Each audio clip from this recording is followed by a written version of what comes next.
All right, better. All Yeah, right, cool. much better. So who I am and what I do, that's what you want to hear. Yeah. So yeah, here's who you are, a little bit about what you do, and then we'll kind of go from there. Yeah, sweet. So again, super stoked to be on here, Rich. Thanks for bringing me on. Very honored. For those of you who I haven't met yet, and for those tuning in, my name is Jeremy Montoya, and I'm an online business coach. And basically, my story is I've found 101 ways not to create an online business, and from trial and error, from helping others out, and out of necessity, trying to figure all of this out, I've kind of found like one way that really works. And so these days, I help people to either start their online coaching or course creation business, or to basically grow and scale for client-based businesses, but mostly for coaches, course creators, and those sort of people. That's awesome. So where did you grow up? Yeah, so I was born in LA. I was only there till I was about 4, and we left because of the Rodney King riots and the O.J. Simpson trial. Kind of flipped our neighborhood upside down literally overnight. But mostly we moved to the Valley in 1997, and I grew up in Chandler, and that's where I spent about 20 years before trying got Tempe for a year or two, and then now I'm in Scottsdale. And up until moving to Scottsdale 4 years ago, I would always say I was from LA or from California. And now I'm super proud to say that I'm from Arizona and from Scottsdale. And this place feels like home now that I found a place that I love living and love existing in.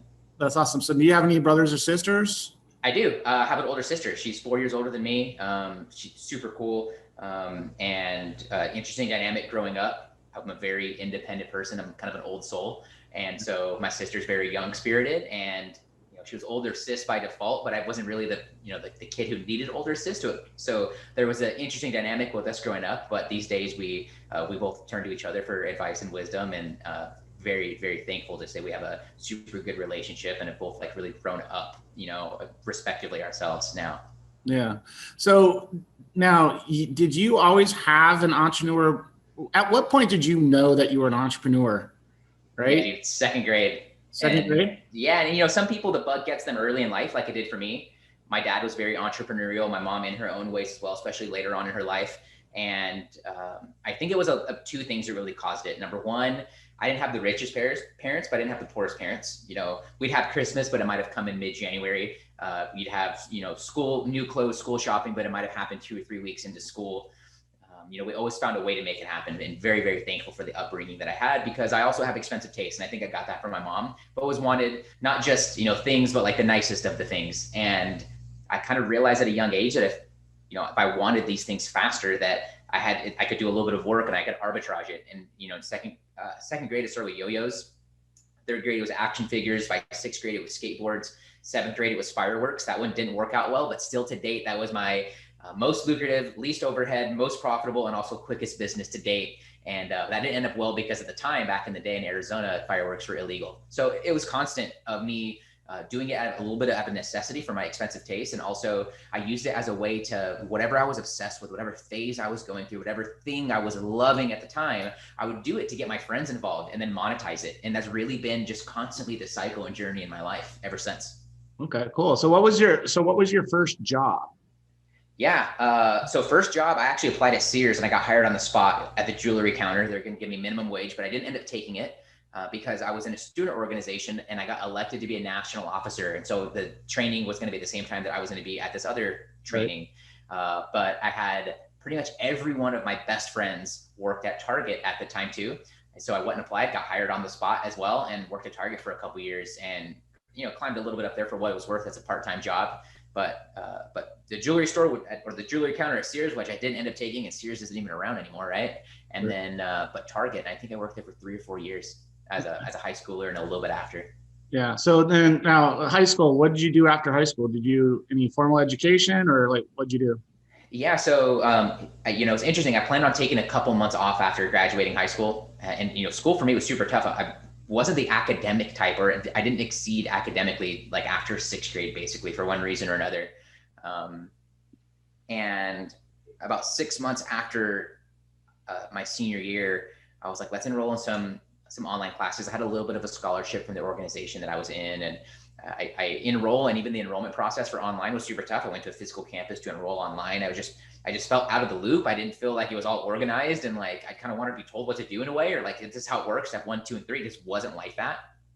And I go to sign in for class the first day, and come to find out that class started the day before, and I still didn't have my books. And so I remember at the time I hit Command Q, which is the exit browser or the quick application on my Mac.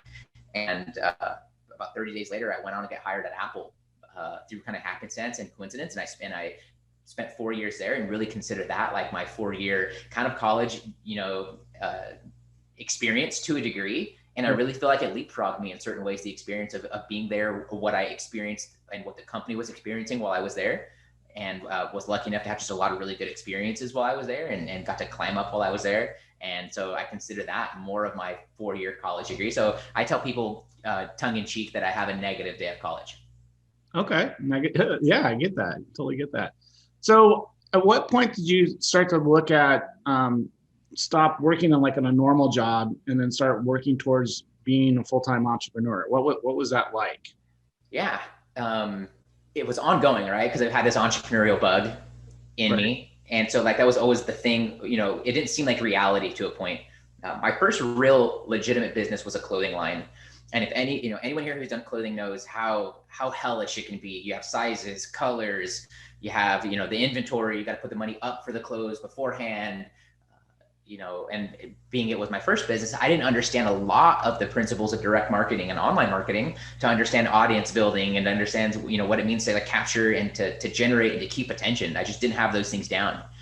And I had this business maybe a year or two into Apple. It was me and one of my best buddies who were setting it up. And it was just an uphill battle. And, it didn't work out the way I wanted, but it led me to realizing and to understanding now the direct marketing, the online marketing sort of fundamentals of starting and running a business from scratch. And so the first business was a clothing business that I had, and that was in when I was working at Apple. But what really turned things around for me was a series of events that led up to me discovering the 4-hour work week. And you start reading a little bit of that book, and it was the first time I realized that there is the idea that, at work, you're trading your time for dollars. And that's a very expensive trade because money can be made in a myriad of ways, tons of ways, but you never get your time back. Me and you right now, Rich, hanging out, we're investing in a way, right? That one of the 84,000 pennies that we have of the seconds of the day. Right. And there are, things that are worth more of our time and less than our time prospectively that we could both be doing, but we're here investing time together. One, because I want to hang out with you and catch up with you and hear about all the amazing things that we've done, because it's been a while, but also, because this is going to hopefully inspire, 1, 2, or 5 people. I think it'll be a huge win from any podcast because of the conversation that's going on here, because maybe you relate with me or Rich says something that really, hits you where you need to be hit kind of right now while you're listening or for wherever you're at in life. And so that right there changed the game for me. I realized after reading that book that I didn't have the sort of business that could lead me out to where I wanted fast enough. I also had an amazing job, an amazing blessing to work at Apple. And I advanced my way all the way into the business department, and I got to pioneer the business department at Apple. And it was a truly, a blessed experience. And at the same time, that's 9 hours of my day, because we had an hour lunch, that I couldn't be working on myself or my business. And about 3 weeks later, through a series of events, I was able to leave and go to a different startup where I was able to way more learn and hone the skills that I now get to use every single day. Yeah. It was the same for me. I was working for Microsoft, and it was the 4-Hour Work Week, Tim Ferriss's book. I read that, and then that just blew the door open for me as far as like, oh, you can make money while you sleep. I had already experienced that, right? But just like clicking it into what else could I do in the world. So I'm similar with you, like as far as that entrepreneur has always kind of been there. I was the guy that figured out how to sell candy at school. Remember how each club would take turns? Mm-hmm. Well, I was in a club, so I was in the chess club. And so we were allowed to sell candy the whole year. Right. And so I was always just like pushing candy. So it was always good. So if you could go back and say like 10 years, if you go back 10 years and, a lot of people would be like, who would you talk to? You could go back 10 years and talk to anybody. Who would you talk to? But what I'm going to ask you is, if you could go back and you have 1 hour to have a conversation with yourself 10 years ago, what would that conversation, how would that go? That's such a good question. But the first thing that comes to mind, if I were to have to go back 10 years, or if I got the opportunity to go back 10 years and have an hour-long conversation and sit down with myself, I would say double down on exactly what you're doing. Continue self-development, continue learning business, You're looking for a mentor right now, hire the mentor. Don't hesitate. Do what they say. Do the things that you're going to be doing. And if I would have had that affirmation then, because a lot of it felt like I was wandering in a dark space, like with wondering what to do. And I kind of feel thankful that I've stumbled into the right rooms and have found the right mentors, and that's been a part of my journey. But I would say do it, and do it faster, because you're going to get to where you want to be. And I know you think how beautiful it's going to be where you want to be, but you have no idea how beautiful it's going to be. So get there faster. And I think that's probably the same thing I tell myself today is more focus, continue doing what you're doing, double down on the focus, double down on ridding yourself of the distractions, the people that don't support or align with it, and just do everything you can to maybe move a little bit faster. So one of the other things you said, because you're like me, we've really figured out how best not to do things. Yeah. So how do you keep yourself motivated and continuing to try? Because that's the thing that I found in business the most, as far as like starting out, is it's not how many times you succeed. It's the fun is in how many times you can fail at it, so that you actually learn how to do it. Yeah, that's such a good question. And I think for me, it comes down to, I'm not doing these things just to do these things. So a lot of me is results oriented. I'm doing everything in my life, whether it's the gym or how much sleep I'm getting or what I'm putting in my mouth or what I'm putting in my mind information wise. I'm doing it to get a certain end result. So part of it is I'm very results oriented. I'm like the least competitive person ever, but I'm very results oriented with my own time and my efforts. And at the same time, because I've learned how, I've seen experience failure so much that I also know that it's such a big component of success. And so you have to find a way. And what I have found a way to do is to allow the failure to motivate me and not get me entirely dejected, which, anyone who experiences failure, there's going to be some dejection. It happens. It's like, how fast can you, it's about minimizing the time in between the failure when it happens and how long it takes you to get back up on the horse. When you first fail with a business or a partnership or a project or a client, it can take you out for a month. It can take you for a year. It can take you out for a week. But the goal is how do you not even let it take you out for a second and you continue on? And so a little bit is, the Gary Vee idea of like the process of enjoying the process and experiencing and loving the failure. And then also being so results oriented. It's funny. I did a story on this earlier today, Rich, that was, you need to be equal parts patient and equal parts impatient. Patient in that nothing good is going to happen overnight, and that it's going to be a journey. And so how do you get so patient that with full belief that you're going to get there one day in full faith, but also you have to be impatient and not let that put you in inaction. You have to be making offers daily, waking up and working on yourself and intending for success, not waiting for it in some future day, but intending on it with everything that you're doing and every day that you're waking up. It's a different mode of operation. So there's two parts of me. That one swings towards hard. And I tell my coaching students this all the time. It's like, you have to be patient. It's not going to happen overnight, but also don't wait for it to happen. Go and make it happen. Pray with your actions and be impatient on the daily basis with the actions that you're taking and trying to make yourself better as well. Cool. Awesome. So how do you have a coach? I do. I tell this to be completely straight and upfront with people. Like I'm not going to share anything new. There's nothing new under the sun, and you're not going to hear anything new. I really stand on the shoulders of giants. And a lot of it is because I've aligned myself with mentors from a very young age and continuously invest in myself to be in better programs, higher level programs with better people so I can have better problems. Right. So how do you go about finding a good coach? Yeah, well, I think there's something that needs to be said about coaching in general with a good coach. And the fact of the matter is that if you're thinking about hiring a coach, or you have a coach who's made you an offer, or you have a coach that you're considering and they're offering one-on-one right now, know that if they're a good coach, which they probably are if they have your attention to some degree, that they will not be doing one-on-one in the future. Because every good coach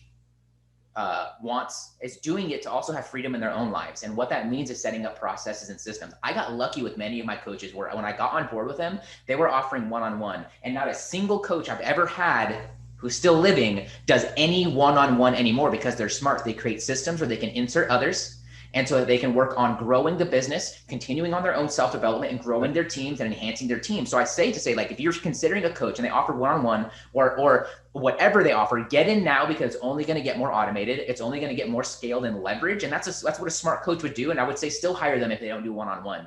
Yeah. And so that's just like the first nugget I've learned from spending 6 figures on my own personal development and also being a coach myself is that I'm also not going to be doing one-on-one.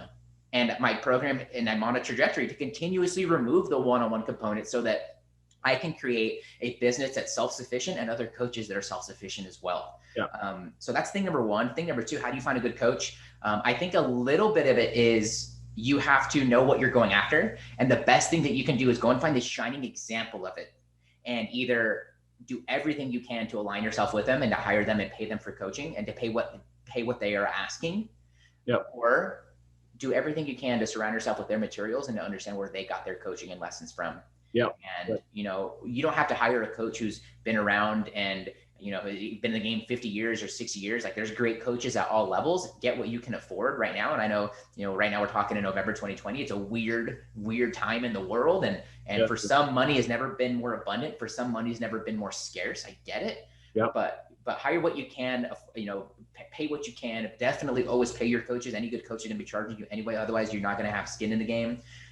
But you got to kind of know what you're going after, know what you're wanting. And if you don't know that yet, then that's step number one, is getting clear and purposeful about what you're wanting. And then just go find the person that has that and do everything you can to surround yourself with them remotely and digitally with their content, and also paying if they have. A lot of great people, like a lot of great business people, don't have coaching or mentorship or those sorts of things. So you have to find a different way to get it. Yeah, I've found that a lot of all the successful business people that I know I've worked with, and then also in my best growth has come from having a good coach.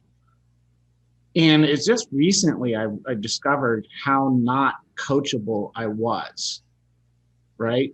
And so I now look back and I'm like, man, I really missed out on maximizing my coach, right? In the aspect of like being coachable, what it really means to be coachable. When I'm hiring this person to be accountable to them because they know that I can go a little bit further than I think I can, right? And then they push me, and that's where the coachability comes in, as far as like doing what they tell you to do. So how do you keep yourself coachable? Yeah, that's a good question, because I'm also, for lack of better words, I'm pretty hard-headed. And there have been many times in my life, and I'm probably doing it in some ways right now, where I'm being uncoachable, or I'm not letting the lesson that the coach is trying to get through to me. Or, you know, I think the bane of every entrepreneur's existence is that we're very quick to move on to new and better things, and we stop doing what's working. And sometimes you just got to ask ourselves, like, what the fuck was working a while back? Why am I at where I'm at right now? It's usually because you stopped doing what was working. It was working. So there's a joke. It's like, it was working so good that I stopped doing it. Yeah.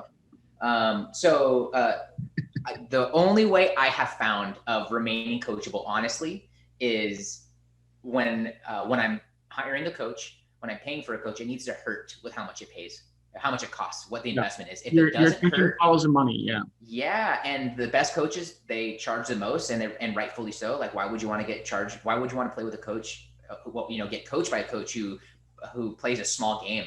Yeah.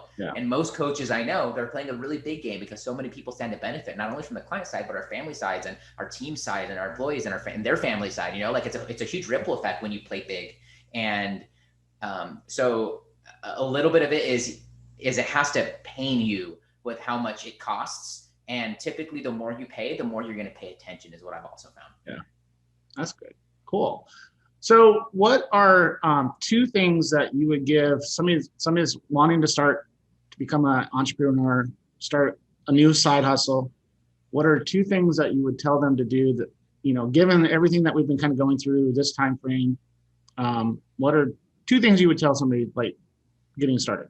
Yeah. I would tell them that it takes as much work to sell a $3 thing as it costs to sell, and takes to sell a $3,000 thing. And this is the argument of low ticket versus high ticket. There's a lot of people who want to avoid sales and learning salesmanship and learning what it does take to convert someone and really to help someone through charging them. Like, I charge people, I talk about this stuff all day long and would do it for free if we didn't live in a life where we needed money to pay the bills. But my fee is there more for my clients than it is for me. Because just like me, I attract people who need to have the financial investment. There's nothing new I'm going to teach you that's not on YouTube, not in a podcast, not in a book somewhere. It's just those things cost so low or are free that you're never going to value them. Right. And so the first thing I would say is, you can play the subscription model and try to get, 70 people in paying you $70 or $7 a month and all that. It's going to take you just as much work to convert every one of those people for most listening to this. Unless you have a huge audience already, which like kudos to you, you have an advantage. And if they're paying attention is the other thing. Or if you have a huge budget for ads, then you can totally do the low ticket stuff and avoid the salesmanship and only sell through a sales page and never put your face in front of people and hide behind a rock and do any of that. But the people who are serious and here to get people results, high ticket is, in my opinion, the only way and the best way, especially if you don't have an audience, especially if you don't have a huge ad budget. So the big thing to take away from that little part, from part number one here, is it takes as much energy to sell a low ticket offer as it does to sell a high ticket offer. So sell the high ticket offer. The second thing I would say is get paid to build your business. This doesn't apply across every industry, so I'll be the first to admit that.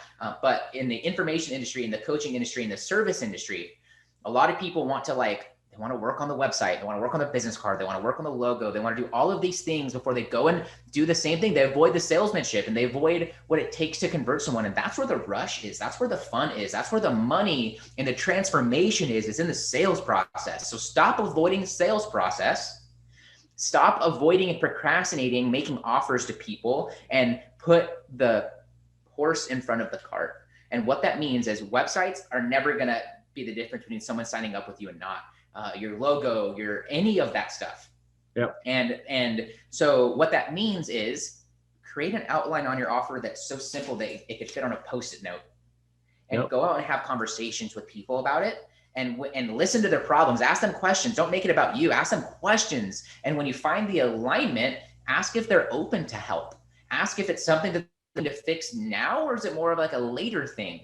And when you start asking those sort of questions, you're now getting close to popping the question and to actually saying, hey, well, here's what I have.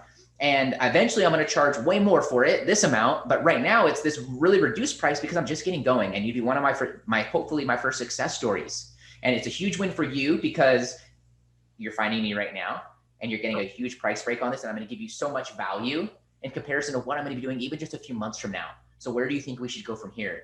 And really making more offers and getting underneath people and serving them and asking what they're wanting and really delivering on it, going above and beyond. It's the basics of business. But when you do that, and when you do that before you work on your logos and launching a webinar and learning, launching a podcast or learning a podcast or all of those things, you can actually bring in new money, be working on the actual parts of what it takes to run a business, which is creating success stories, creating happy customers, getting transactions going. That's what a business is making sure the transactions are going. And that's all it is if you strip away the emotion and all the details. Right. So get to doing that first. And now you can pay people who are the best at webinars or podcasts or blogs or copywriting or and salespeople and all of that stuff. If you just focus on the transformation through the sales process with your people, and you may not have an email list or a huge audience, you have to get out there and you got to find a way to get in front of people and ask them questions. And when you find the alignment, share with them what it is you have. Ask them if they're actually looking for help. There's nothing worse than talking with someone who's not actually looking for help or serious. There's nothing worse than talking with someone who wants to do it down the road, the tire kickers.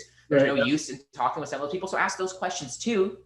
And then find out if they'd be open to working together so that they can get a result at hopefully a drastically reduced price versus what they're going to do in the future.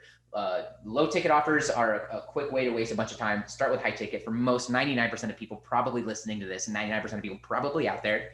And stop avoiding sales. I think the other really big tip here, kind of coming from all of this, and put the horse in front of the cart. Go make the transactions happen first and worry about all of the other details in business second. Awesome. So how can people get a hold of you? Yeah, so I would love to connect with you watching or listening to this at any time in the future. I think the best way, honestly, is just Instagram. My username is @whatupjeremy. And if you're listening to this, then send me a DM, maybe say Rich, or maybe say W2, or send me, wherever you listen to this, send me a screenshot of it, because I'd love to connect with you and just see what it is that you're up to, how it is that I can support. And I also have a secret that I would love to give to you, completely no cost, no email opt-in, no nothing weird like that, no sales page or anything like that. Would love to give it to you just for connecting with me. So send me the word secret, and I'll be sure to share that with you as well. Awesome. Thank you so much. Well, have a great day. Thanks for having me on, brother. Hey, thank you for watching this interview with the Beyond W2 Entrepreneur series. And if you like this content, please make sure that you hit the subscribe button, hit the bell, turn on notifications so that you get information about our next upcoming interview. And if you really like this content, really the best thing you can do is share it, and share it with somebody that you know might benefit from the information. And if you want more information, please go to beyondw2.com and join our community there. Otherwise, I'll see you guys in the next interview.